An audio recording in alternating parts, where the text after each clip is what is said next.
Pessoal, chegamos ao 12º vídeo da expedição Rota do Cangaço agora em janeiro. Nesse vídeo o Porfírio vai falar da ligação de Lampião com os pequenos coiteiros, os grandes coronéis, deputado e até governador, que na época era interventor de estado. Além disso, pessoal, não esqueça de deixar suas perguntas nos comentários, que no próximo Perguntas e Respostas eu vou responder a todos, ok? E agradeço também a todas as pessoas que estão inscritas, que estão se inscrevendo e aos membros do canal. Valeu e tamo junto. Bom, nós estamos aqui na Toca da Onça, que fica a quase 5 km do povoado Alagadiço.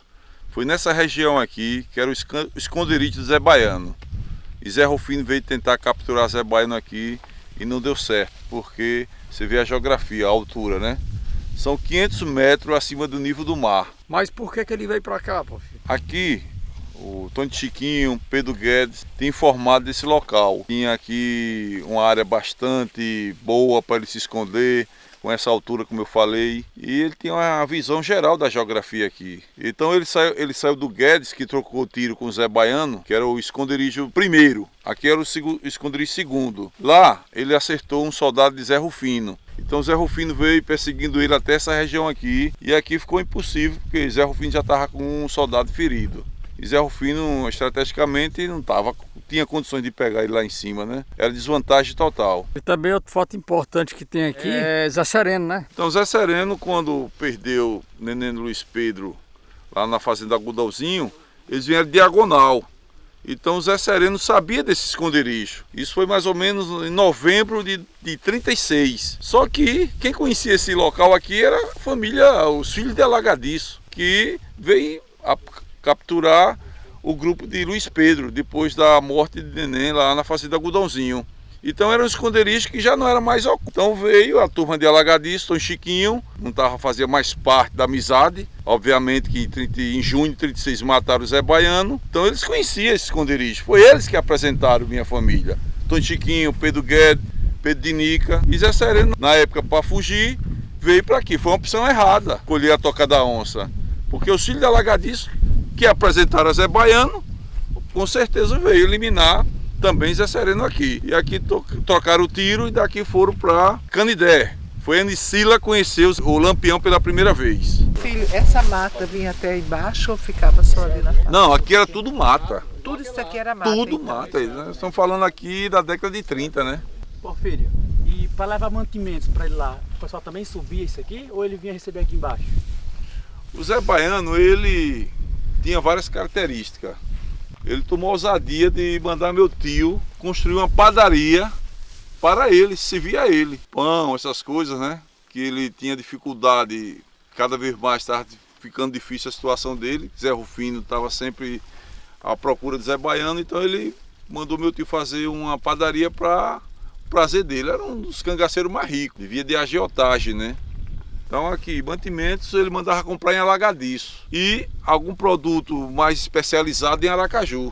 Seu Gessílio da Fazenda São João comprava perfume, armamento. Que seu Gessílio era no grupamento que pertencia a Dona Rego, a Napoleão Emílio da Costa.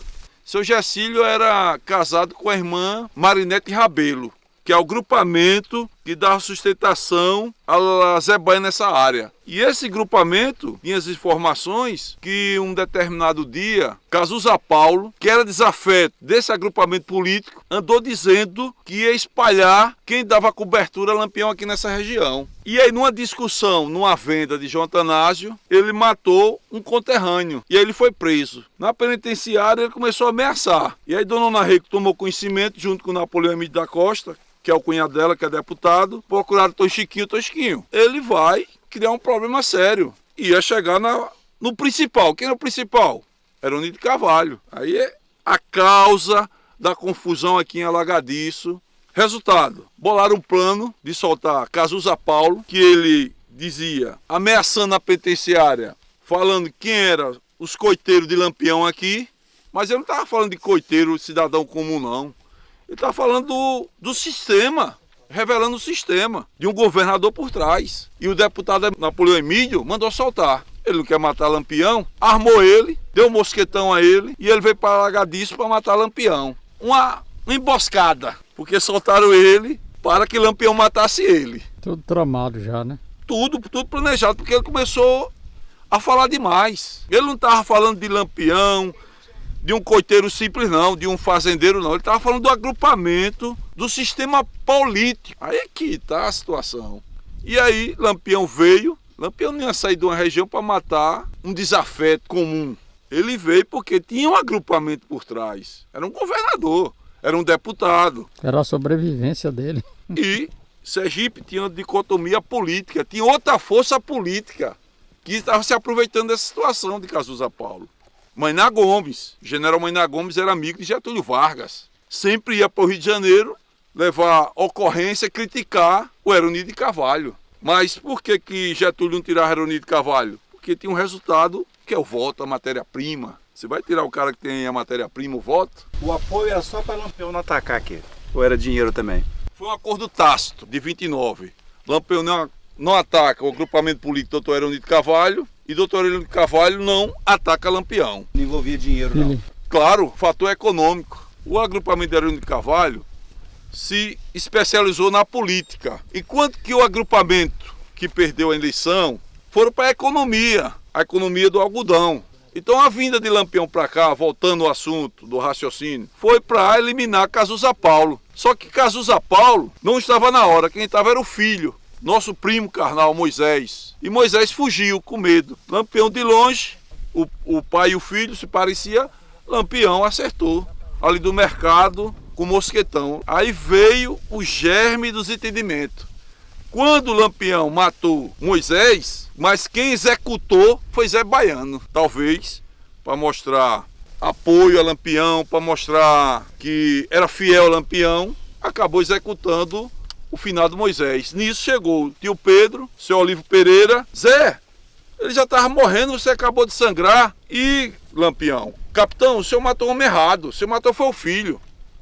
E Lampião gritou, tá feito, tá feito. Meu amigo, você veio de bicicleta pra cá. O que você acha de estar aqui com o amigo Porfírio aqui? Eu estou muito feliz. Para mim, os 90 quilômetros que eu rodei de Aracaju para cá não foi nada. Acho que aprendi bastante. Principalmente quando ele falou agora aqui sobre Cazuza Paulo. Eu não sabia o que estava por trás, o que resultou de fato na morte dele. Então, para mim, aqui já está muito gratificante. A vinda dele para aqui só aconteceu porque ele matou Lídia e ficou insustentável a permanência dele lá no bando. Principalmente Dadá e Maria Bonita. Mas Maria Bonita, né? Porque ele mata uma mulher aqui na presença da gente. Lampião gostava muito dele, era de confiança, ficou com dificuldade e encontrou uma solução. Através da política, através do governador, e o governador, por sua vez, procurou Napoleão Emílio da Costa, o deputado, e pediu a quem era de confiança para trazer ele para uma região, essa região aqui de Alagadiço. Ele, minha cunhada, Dona Rego. E Dona Rego, por sua vez, procurou minha família para trazer a fera de Chorrochó para ficar aqui. A vida dele e a vida do grupo de Lampião mudou completamente. Um é desse motivo e o outro, Lampião percebeu que era um guerrilheiro, que descentralizar o bando economicamente era viável também, né? Era viável porque você tem jurisdição econômica. E a jurisdição econômica Zé Baiano era Peão, Frei Paulo, que era São Paulo. Por isso tem entrevista que Cangaceiro se refere a São Paulo. Não é São Paulo a capital não, lá é São Paulo aqui. Carira era povoado de Frei Paulo. Paripiranga era a jurisdição de Zé Baiano, economicamente. Então aqui ele extorquia essa região de fazendeiros, que aqui economicamente era o plantio de algodão. A crise econômica no mundo, a indústria estava surgindo, o sopro da indústria no Brasil, o algodão se via a indústria. Então é um momento ímpar tem que ser estudado. Muito dinheiro rolando aqui nessa região. Para você entender por que o povoado Mucampo tinha um destacamento militar, por que Alagadiço tinha um destacamento?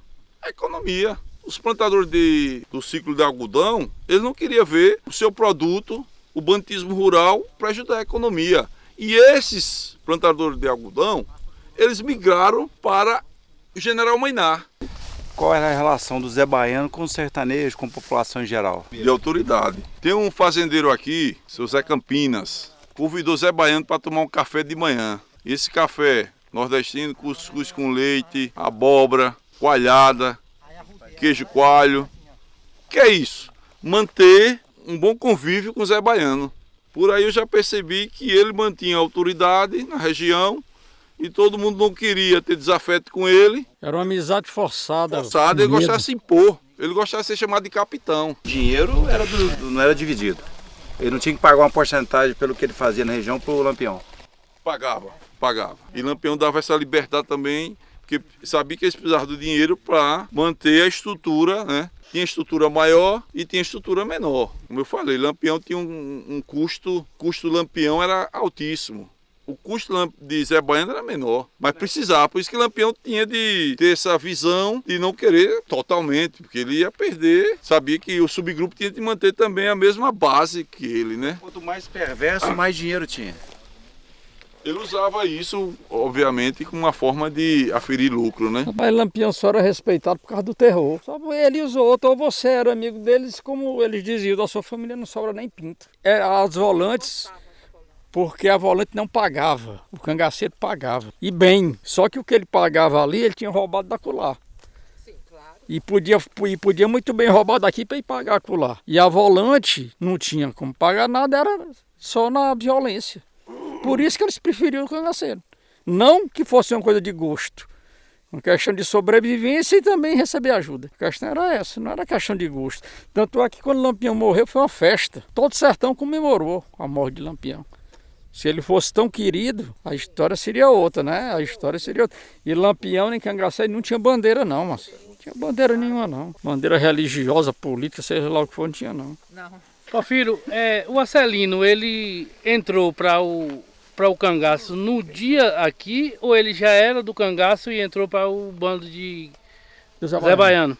Bom, ele é da região aqui da Pulgas, que Chico Pestre era de lá. Ele não era cangaceiro, mas ele tinha uma predisposição à questão da época, a dificuldade. E aí o amigo dele, Chico Pestre, era da região da Pulgas, convidou ele e ele entrou no dia do bando, no dia da morte. Foi fazer parte. Deu azar, né? Deu azar. Foi o efetivo do Zé Baiano aqui, o maior efetivo dele atuando aqui na região? O grupo dele aqui era pequeno, era 3 no máximo. Quando tinha uma ação maior, ele buscava o apoio de Zé Sereno. Sendo o Zé Baiano um sujeito estratégico, inteligente, né? Comerciante, onde foi que ele errou, né? Qual foi a falha dele para ocasionar a captura dele, a morte, enfim? Veio uma palavra, um marco teórico, a vaidade dele. Porque quando Zé Rufino veio pegar ele aqui, ele conseguiu escapar de Zé Rufino. Quem foi preso? Zé Rufino pegou meu tio e Tony Chiquinho e levaram lá para a delegacia de Carira. E aí a esposa de Antônio Chiquinho conseguiu manter contato com essa rede, chegou até General Mainá. E General Mainá passou um código Morse para os Correios de Carira, para soltar Antônio Chiquinho principalmente. E Zé Rufino leu e disse, olha, porque ficou bem claro, jurisdição de Sergipe. Zé Rufino soltou, dizendo que se tivesse passado da Bahia, ele ia executar. Aí Antônio Chiquinho volta para Lagadice com meu tio, e Zé Baiano tomou conhecimento e foi afrontar Antônio Chiquinho. Você deu com as línguas nos dentes. Aí ficou aquela confusão, não, Zé Baiano, tá difícil pra gente levar mantimentos, armamento. Não, você tem de levar. E aí, numa fúria de vaidade, jogou um pacote de dinheiro nos pés de Antônio Chiquinho. Ah, eu sou um cara rico, porra. Aí é a vaidade, né? Vamos contar? Vou usar uma expressão da época, viu? Vamos contar, nego safado. Zé Baiano disse com o Antônio Chiquinho, que era negro. Vamos, nego safado também. Aí eu achei que foi vaidoso para contar dinheiro com o Antônio Chiquinho, aí contaram. Agora eu quero que vocês no sábado leve isso. Aí Antônio Chiquinho, quando Zé Baiano saiu, procurou meu tio, a coisa tá feia, Pedro Guedes. O homem quer que a gente leve armamento e eu disse a ele que não dá porque a força da Bahia já prendeu a gente e ele tá desconfiado da gente. Acho que a gente chegou lá, contou todo o plano com o esconderijo. Achou que tinha sido Pedro Guedes ou Chiquinho que tinha dito o esconderijo dos Guedes, né? Aí tio Pedro disse, ele quer que a gente leve quando? No sábado. Não vamos um dia depois. Que vai criar ansiedade para ele. Ele vai ficar nervoso porque a gente não foi no sábado. E vamos organizar aqui o que a gente vai fazer. Vamos levar nossos primos, que ele já conhece. Vamos levar 6. Tem 3, olha. 2 para 1. Aí foi que entra Celino, desorganiza tudo. mas tinha combinado. Se fosse para o coito na Lagoa Nova, não era para desistir. Ou morria, eu não podia desistir. Aí teve a história da senha, né? Zé Baiano era apaixonado por uma professora das Pias, Marinete, não Marinete, a esposa de Olímpico Rabelo, de autoridade não. Porfírio, deixa eu interromper. Vamos contar o final da história lá. Vamos. Muito bem.